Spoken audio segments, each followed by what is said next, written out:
Hello, everyone, and welcome to a very special edition of the Big Rican on Sports podcast. I am your host. I am the Big Rican, Mike Martinez. And, well, it's special because it's the first one from the new house in Brunswick, Georgia. That's right. This is the reboot.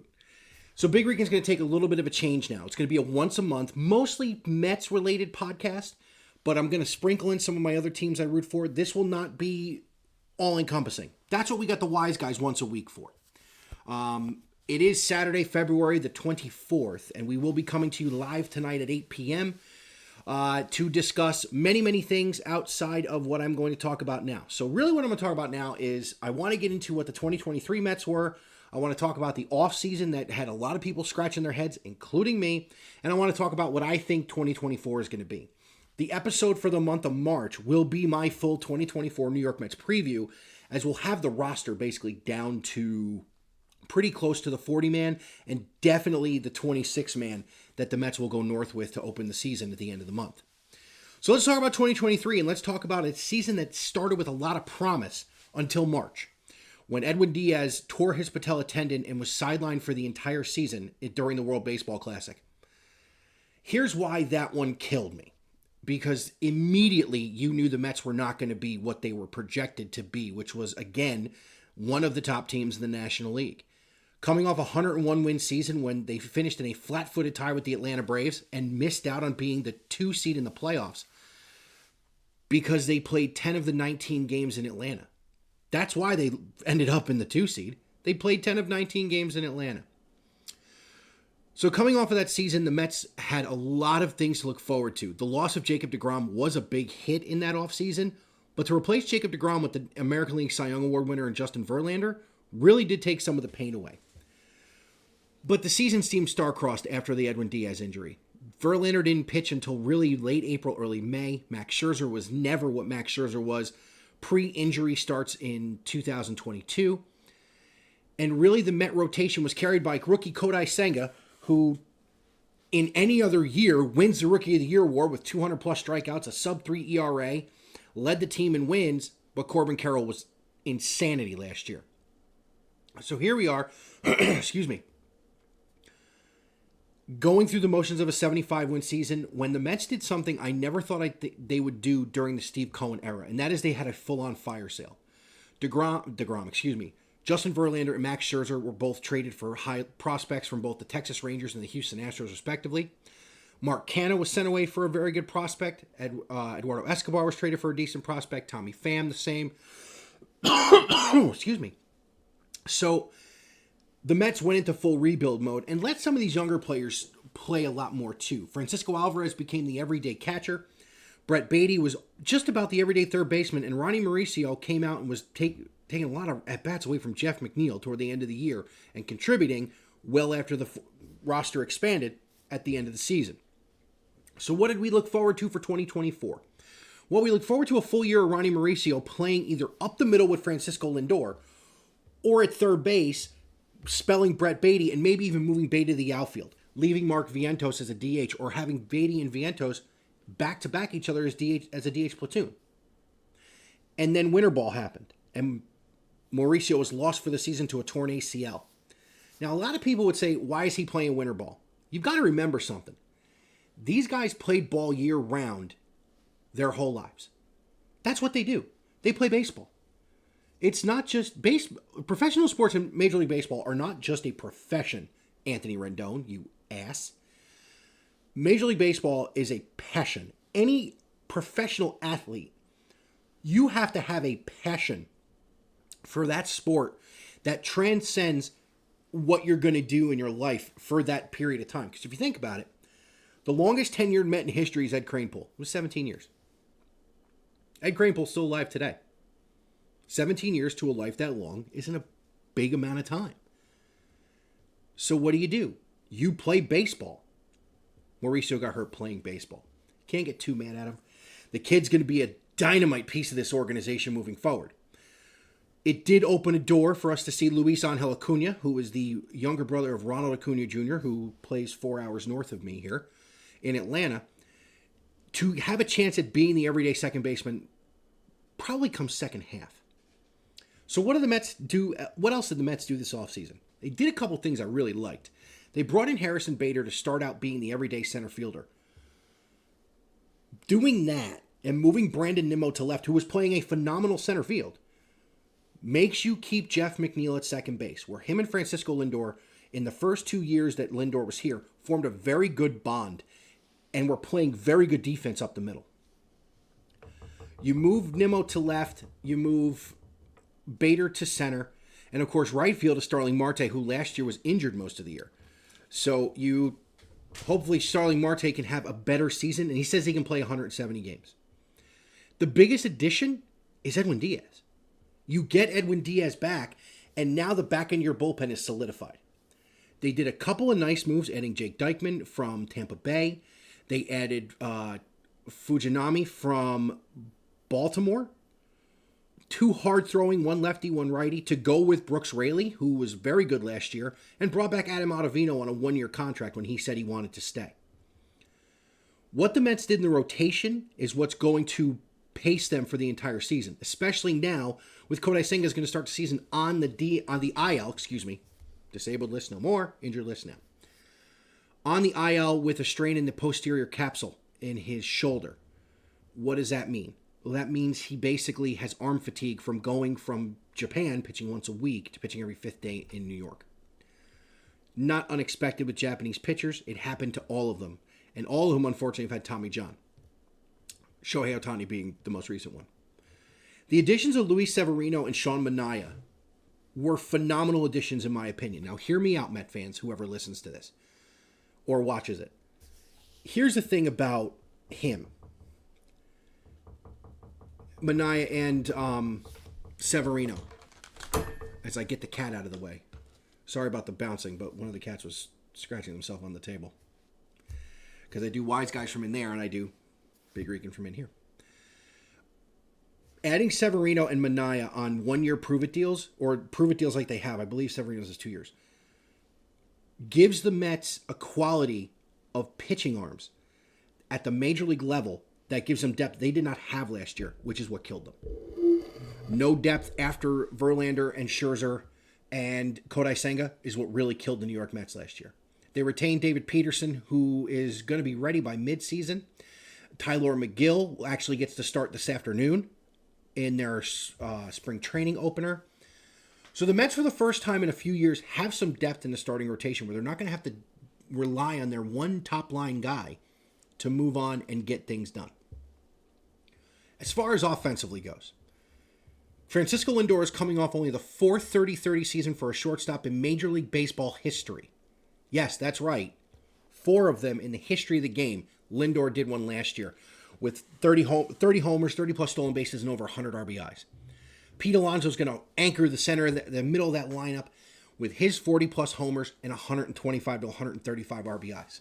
Jeff McNeil, looking to rebound from a subpar 23 after his batting title in 22, I believe is going to be back at that level again with consistent playing time. And he played hurt a little bit last year too.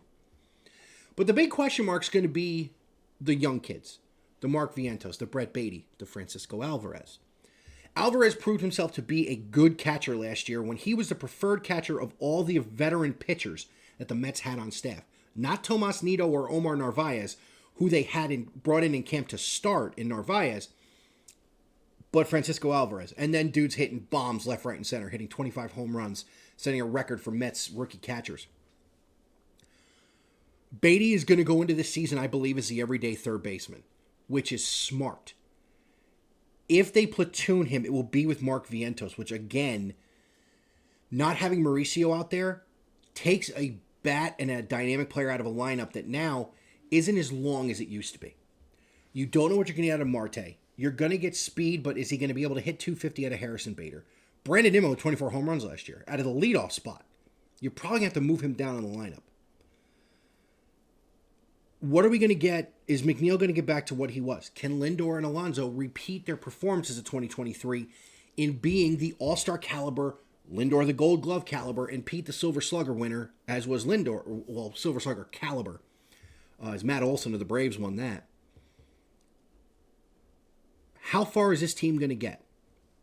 Well, it's really how far their pitching is going to take them. I don't know. I honestly don't know. They have two guys who are on prove-it deals in Minaya and Severino. You're not going to have your ace in Kodai Senga for the first, probably, I would say, couple weeks of the season. McGill is a good piece. Mike Vassell, who's in the minor leagues, could be a good piece. But for the first time in a long time, the New York Mets don't have an ace going into the season. Really, since 2014. Because you weren't sure what Zach Wheeler was going to be. Jacob deGrom didn't come up until the middle of the year. They had parted ways with Johan Santana due to the injuries. R.A. Dickey, the Cy Young winner in 2012, was gone already. And Matt Harvey had Tommy John. He was out. In 2015, Harvey was the ace, fought with deGrom and Matz and Syndergaard. 16, they had all those boys again. 17, 18, 19, 20. 21, 22, you had Max Scherzer added into the list, and in 23, you had Scherzer and Verlander at the top of the rotation, and Kodai Senga came along. So it's going to be rough for the New York Mets, I think, this year. But not so rough, they can't make a run. I will give my prediction in March when I do the full release of the season prediction. So let's talk about what didn't happen this offseason. And that is the extension of Pete Alonso. Let me be very, very clear. And by the way, Big Rican is now going to be not just for kids. This will have some language in it, and this is one of those times. And this franchise is stir-crazy fucking stupid if they don't think Pete Alonso needs to be in a Met uniform for his entire career. As I said before, it is almost fate that in September of 2018, we said goodbye to David Wright, who was at spring training this week. And that was hurtful. Not angry hurtful, but heartache hurtful. David was supposed to be the cornerstone, and was the cornerstone of the franchise, for 15 to 20 years. And we were robbed of some of that because of injury, because he played hard. But it's almost like fate that on opening day of 2019, we said hello to Pete Alonso. And Pete became the face of this franchise. Lindor earns the most money. Scherzer and Verlander were the first ballot Hall of Famers that they brought in to try and win a World Series. Pete Alonso is the face of the New York Mets. He does almost everything right. And I say almost because there are only two perfect things in the world, God and Mary Poppins. And Pete's not Mary Poppins. It's almost like Steve Cohen, who came out this week and said, we love Pete and we want him to be here, wants him to test free agency so he can swoop in with a huge offer and show these Met fans that he's still going to spend money, even though he allowed a massive fire sale in 2022. This is what Pete not being here means to this franchise.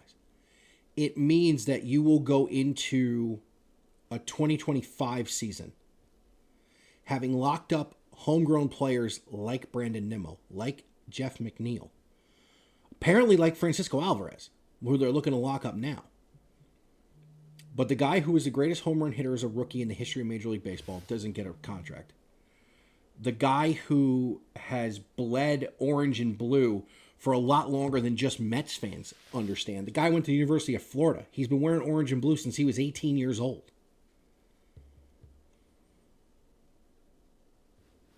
This is our guy. David was our guy. He needs to be here. And David Stearns, if you ever listen to anybody's amateur stuff, listen to me. You will lose every bit of favor with this fan base if you do not re-sign Pete Alonso. Now, are you looking to get him as a Scott Boras client to get into free agency and go, hey, listen, we got all this money coming off the books. We're built to win. We want to keep it going. Look at the core we've assembled around you that we're keeping. How about you stick it out? I think Pete would do that. I don't think you're getting a hometown discount anymore. I think you would have gotten it by re-signing him after last season. But that's the chance you take when you let a guy who's represented by the biggest. Scott Boras reminds me of Scrooge McDuck. He's got this big vault of money that he just dives into and swims around, spits out like that. And it's all his commission he's made on his gigantic contracts that most of them have never panned out. Why are we even tempting fate with this? Why? Sign the guy. Steve Cohen, open up your pocketbook.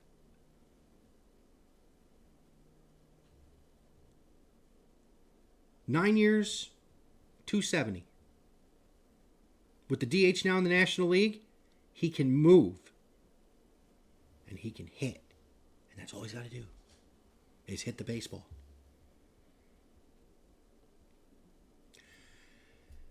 So let's talk about, real quick, what other moves I think the Mets need to make between now and opening day. I do think they need to add a pitcher. And the scary thing is both Jordan Montgomery and Blake Snell are still out there. Do I think they're going to be players for either one of those guys? If I had to guess, it's going to be Jordan Montgomery. Because here's my opinion on Blake Snell. I understand analytics have taken over Major League Baseball. I understand Jacob deGrom won a Cy Young with one game over 500 as his record, but he pitched a lot of innings. He struck out a lot of batters. He had a phenomenal ERA.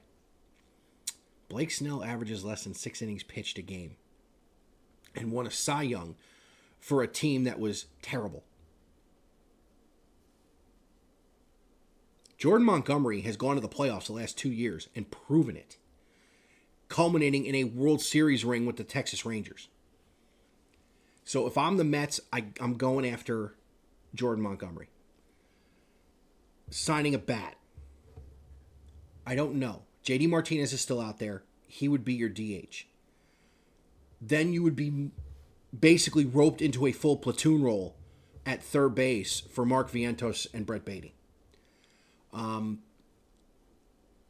don't know. This is the one off season where there isn't a move to be made that just jumps out at you. Yamamoto, they were in on. Of course, he went to the Dodgers, and I had a feeling wherever Ohtani landed, Yamamoto was going there as well.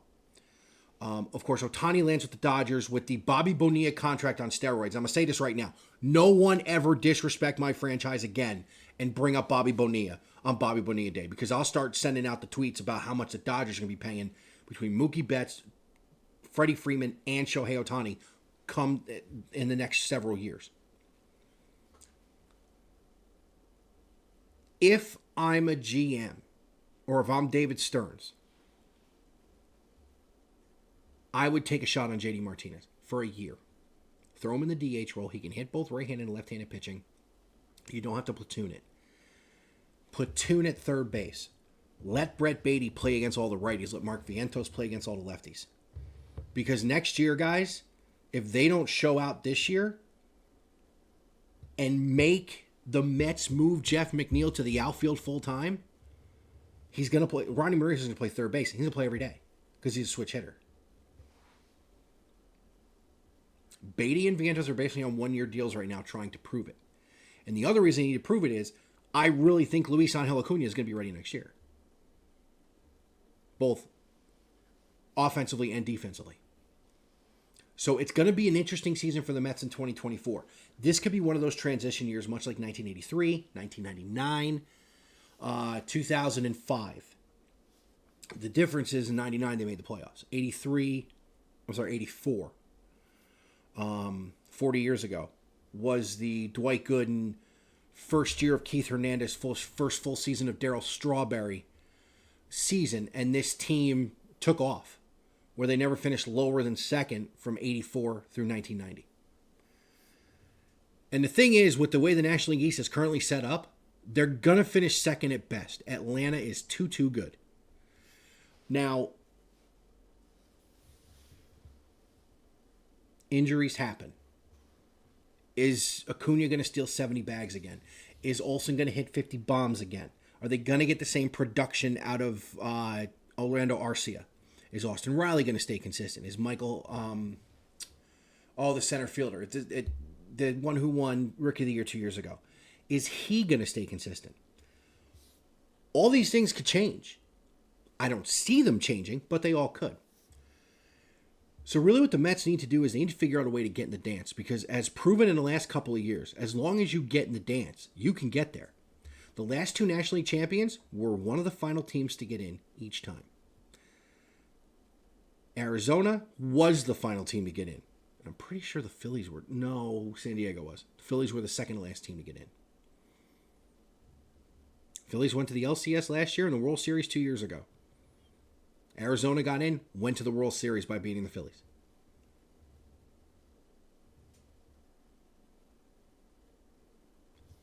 There's a lot of talent on this Met team.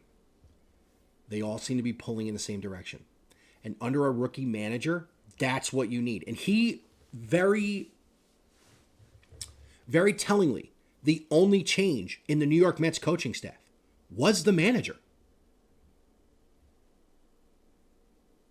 Mendoza is the only addition. Eric Chavez is not. Well, Eric Chavez went back to being the hitting coach. Jeremy Hefner's still the pitching coach, who has done a phenomenal job with this staff for the past several years. I got a funny feeling about 2024. I'm not going to give my full prediction today. That is for the end of March. I just got a funny feeling about 2024.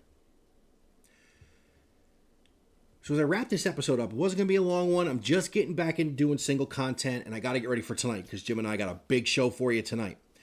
We're going to get this on, part of it on TikTok. We're going to get question of the day for Wise Guys on there. That's tonight at 8 p.m.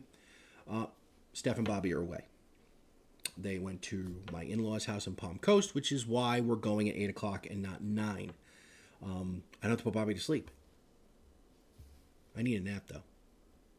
So anyways, Big Rican can be found everywhere we used to be able to be found.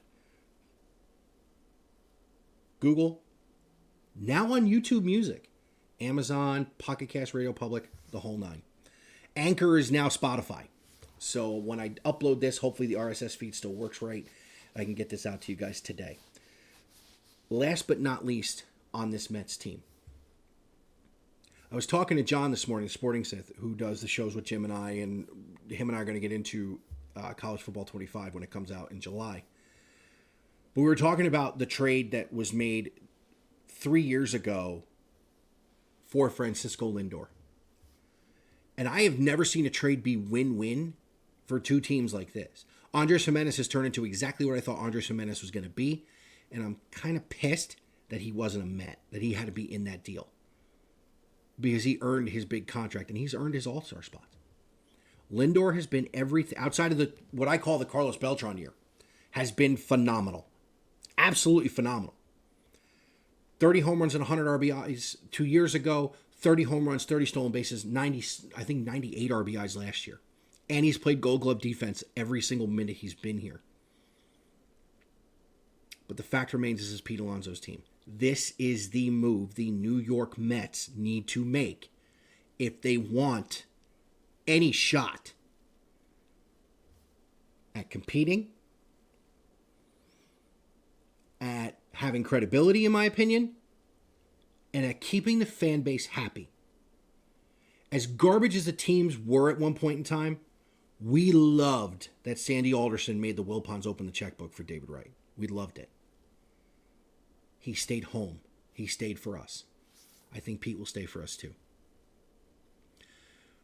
Thank you for listening. It's been way too long. The last Big Rican episode was previewing the 2021-2022 CFP, or I'm sorry, 2022-2023 CFP, when my Buckeyes fell to the Georgia Bulldogs, which I see that G all over town now.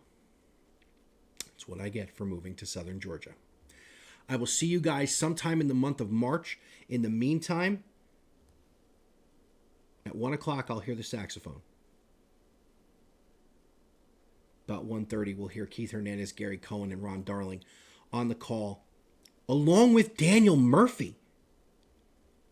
It's Met fan heaven. Maybe one day I'll do a show from Port St. Lucie for you. Have a great rest of your weekend, everybody. Thanks again.